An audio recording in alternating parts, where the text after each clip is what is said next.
Pourquoi ne comprenez-vous pas mon langage? C'était la question du maître à l'égard des pharisiens. Parlait-il d'une autre langue à ses auditeurs? Même pas. Il parlait la même langue, mais avec un langage spirituel. Le mot langage, c'est l'aléa. D'accord? L'aléa, c'est-à-dire mon mode de langage, mon dialecte, mon histoire. C'est-à-dire c'était un langage qui était codé, bien codé. Mais Dieu merci que Paul est revenu là-dessus pour nous expliquer au mieux ce que c'est que ce langage. Et très souvent, on a eu à confondre dans 1 Corinthiens 2, à partir du verset 11 à 13, que c'était le langage dénommé le spirituel qui n'était rien d'autre que la prière en langue. Ce n'est pas la prière en langue. Ici, Paul ne parlait pas de la prière en langue. Lisez bien le contexte. D'accord?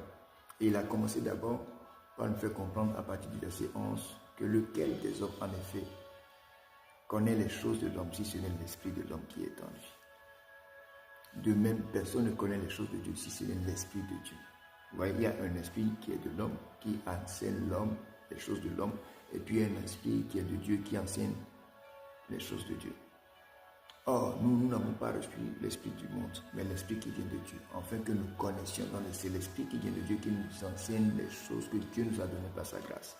Et nous en parlons. Donc, une fois que l'esprit nous amène au parfum de ces choses, nous devons en parler. D'accord?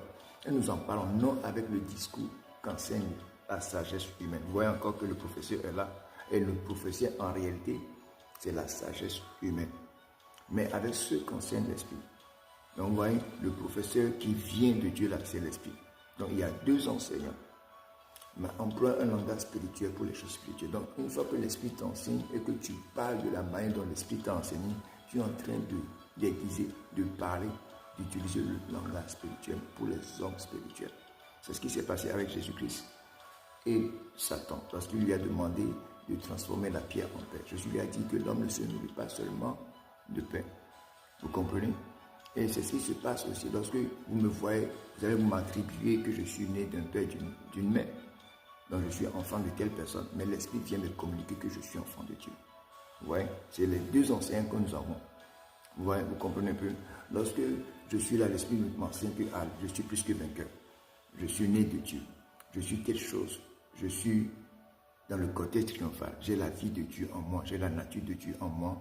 J'ai été totalement déplacé dans le monde spirituel. Lorsque je ne commence pas à dire ces choses, c'est le langage spirituel. Ça n'a rien à voir avec le parler en langue.